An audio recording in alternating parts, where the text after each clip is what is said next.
আসসালামু আলাইকুম। আনিশা ভিলেজ ফুডে আপনাদের সবাইকে স্বাগত জানাই। আজ আমি ফুটন্ত গরম দুধে পাউরুটি দিয়ে এমন একটি রেসিপি আপনাদের সঙ্গে শেয়ার করব, যেটা দেখলে আপনারা সত্যি অবাক হয়ে যাবেন। তো চলুন ফুল রেসিপিটা দেখতে থাকুন। আর আমার চ্যানেলে প্রথম হয়ে থাকলে ভিডিওটিতে একটি লাইক দিয়ে সম্পূর্ণ ভিডিওটি দেখার চেষ্টা করবেন। তো বন্ধুরা দেখুন, এখানে আমি 4 পিস পাউরুটি নিয়েছি, আর এগুলো স্লাইস রুটি, দেখে আপনারা বুঝতে পারছেন। এই রুটিগুলোকে এবার আমি ছুরি দিয়ে কেটে নেব। তো দেখুন, রুটিগুলোর যে সাইডের লাল অংশটা রয়েছে এগুলো আমি কেটে নেব। এই রেসিপিটা তৈরি করার জন্য আমি ভেতরের সাদা অংশটা নেব, এইভাবে আমি কেটে নেব। তো দেখুন, আমি 4টে পিস খুব সুন্দরভাবে লাল অংশটা কেটে নিয়েছি। আর যে লাল অংশটা রয়েছে এটাকে আমি শুকিয়ে মিক্সি জারে গুঁড়ো করে বেটস গাম তৈরি করে নেব। এবার এই পিসগুলোকে আমি ছোট টুকরো করে কেটে নেব। দেখুন, পাউরুটিগুলো আমি ছোট ছোট পিস করে কেটে নিয়েছি। এবার আমি গ্যাসটা অন করে দেব। দেখুন, গ্যাসটা আমি অন করে দিয়েছি। এবার কড়াইতে আমি দিয়ে দিচ্ছি এখানে 1 কাপ দুধ, ওজন হচ্ছে 250 গ্রাম। এখানে আমি গরুর দুধ নিয়েছি। দেখুন, দুধটা কিছুটা গরম হয়েছে। এবার আমি দিয়ে দিচ্ছি 1 চামচ গুঁড়ো দুধ। গুঁড়ো দুধটা দিয়ে খুব সুন্দরভাবে মিশিয়ে নিতে হবে। দেখুন, খুব সুন্দরভাবে কিন্তু মিশে গেছে, দুধটা ফুটে গেছে। এবার আমি এর মধ্যে দিয়ে দিচ্ছি 1 চামচ ঘি। এই ঘিটা দেওয়ার ফলে এই রেসিপিটার টেস্টটা আরো বেড়ে যাবে। আর দেখুন, দুধটা দেখে অবশ্য আপনারা বুঝতে পারছেন, গুঁড়ো দুধটা দেওয়ার ফলে দুধটা অনেকটাই ঘন হয়ে গেছে। এবার এই ফুটন্ত দুধের মধ্যে দিয়ে দেব কেটে রাখা পাউরুটির পিসগুলো। তারপরে খুব সুন্দরভাবে আমি দেখুন নাড়াচাড়া করে একটি ডো তৈরি করে নেব। এইভাবে নাড়াচাড়া করলে দেখবেন খুব সুন্দরভাবে পাউরুটির পিসগুলো গলে গিয়ে একটি ডোয়ে পরিণত হচ্ছে। বন্ধুরা, এই পর্যায়ে বলছি, আমার চ্যানেলে প্রথম হয়ে থাকলে ভিডিওটিতে একটি লাইক দিয়ে সম্পূর্ণ ভিডিওটি দেখার চেষ্টা করবেন। আর চ্যানেলটিকে সাবস্ক্রাইব করে অল নোটিফিকেশানটি অন করে সঙ্গে থাকবেন, যাতে আমি নতুন কোনো ভিডিও আপলোড করলে সঙ্গে সঙ্গে তার নোটিফিকেশানটা পৌঁছে যায়। তো দেখুন, নাড়াচাড়া করতে করতে কিন্তু অনেকটাই ঘন হয়ে গেছে। আমি আরও কিছুক্ষণ নাড়াচাড়া করে একটি ডো বানিয়ে নেব।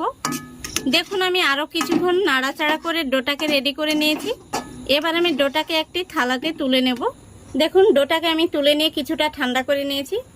এবার এর মধ্যে দিয়ে দিচ্ছি 2 চামচ ময়দা, আর দিয়ে দিচ্ছি 1 চিমটি মতো খাবার সোডা, যেটাকে বেকিং সোডা বলা হয় সেটা। তারপরে দিয়ে দিচ্ছি আবারও 1 চামচ ঘি। এবার খুব ভালো করে আমি হাত দিয়ে মেখে নেব। আর হাতে আমি সামান্য ঘি মেখে নিয়েছি। খুব সুন্দরভাবে মেখে একটি ডো তৈরি করে নেব। দেখুন, ডোটাকে আমি খুব সুন্দরভাবে মেখে নিয়েছি, আর থালাতে কিন্তু একটুও লেগে যাচ্ছে না। দেখুন কত সুন্দর হয়েছে। এবার আমি হাতটা ধুয়ে পরিষ্কার করে নেব। তো বন্ধুরা, আমি হাতটা ধুয়ে সামান্য ঘি মেখে নিয়েছি। তো আজকে হয়তো আপনারা ভাবছেন আজকে আমি পাউরুটি দিয়ে কি বানাচ্ছি। তো বন্ধুরা, আজকে আমি পাউরুটি দিয়ে মিষ্টি তৈরি করছি। আর এই মিষ্টিটা এতটাই সুস্বাদু হয়, আপনারা একবার খেলে বারবার বানাতে ইচ্ছে হবে। তো দেখুন, আমি কিছুটা মিশ্রণ 2 হাতের মধ্যে নিয়ে খুব সুন্দরভাবে গোল করে নিচ্ছি।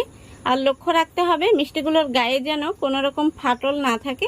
তো দেখুন, আজকে আমি এইভাবে গোল গোল করে বানিয়ে নিচ্ছি। আপনারা চাইলে লম্বা করেও বানিয়ে নিতে পারেন। এইভাবে আমি আরও একটি মিষ্টি তৈরি করে আপনাদের দেখাচ্ছি। এইভাবে 2 হাতের মধ্যে নিয়ে হালকা হাতে প্রেস করে গোল করে নিতে হবে। দেখুন, আরও একটি রেডি হয়ে গেল।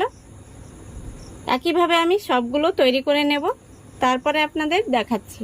তো দেখুন, সবগুলো মিষ্টি তৈরি করে নিয়েছি। এবার আমি মিষ্টিগুলোকে ভেজে নেব। তো মিষ্টিগুলো আমি আপনাদের কাছে থেকে দেখিয়ে দিচ্ছি। দেখুন, একটুও কিন্তু ফাটল নেই।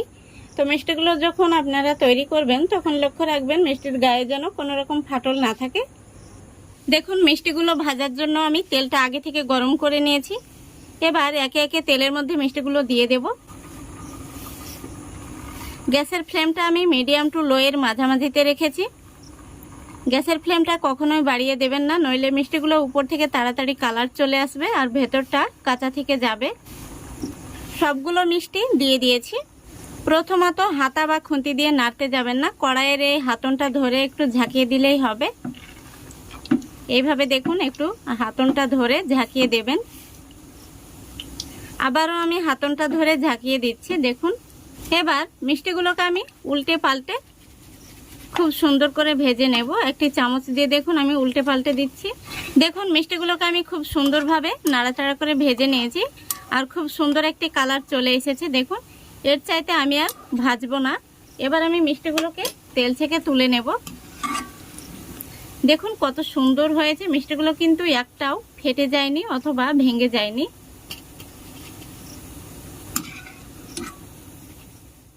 এবার সেরা তৈরির জন্য দিয়ে দিচ্ছি 1 কাপ চিনি আর একই কাপে মেপে দিয়ে দিচ্ছি 2 কাপ জল। 1 চিমটি দিয়ে দিচ্ছি লবণ, আপনারা চাইলে স্কিপ করতে পারেন। এবার মুখ ফাটিয়ে দিয়ে দিচ্ছি 3টি সাদা এলাচ।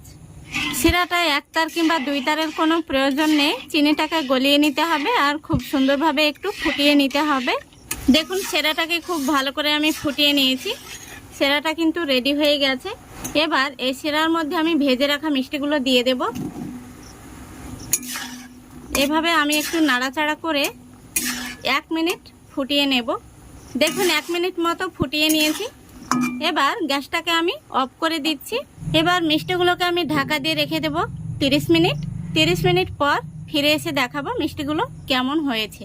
বন্ধুরা 30 মিনিট পর দেখুন আমি ঢাকনাটা খুলে আপনাদের দেখাচ্ছি মিষ্টিগুলো কতটা পারফেক্ট হয়েছে আর অনেকটাই কিন্তু সেরা স্যুপ করে নিয়েছে। এবার মিষ্টিগুলোকে আমি একটি প্লেটে সার্ভ করে নেব। দেখুন মিষ্টিগুলো আমি একটি প্লেটে সার্ভ করে নিয়েছি, কত সুন্দর হয়েছে। তো পাউরুটি দিয়ে কিন্তু এত সুন্দর মিষ্টি তৈরি করা যায়, আপনারা বাড়িতে না বানালে বিশ্বাস করতে পারবেন না। আর দেখুন মিষ্টিগুলো কত সুন্দর হয়েছে, দারুণ হয়েছে। কিন্তু আমি একটি মিষ্টি আপনাদের কেটে দেখিয়ে দিচ্ছি কতটা পারফেক্ট হয়েছে। দেখুন মিষ্টিটা কতটা রসালো হয়েছে, ভেতর থেকে কিন্তু দারুণ রসালো হয়েছে।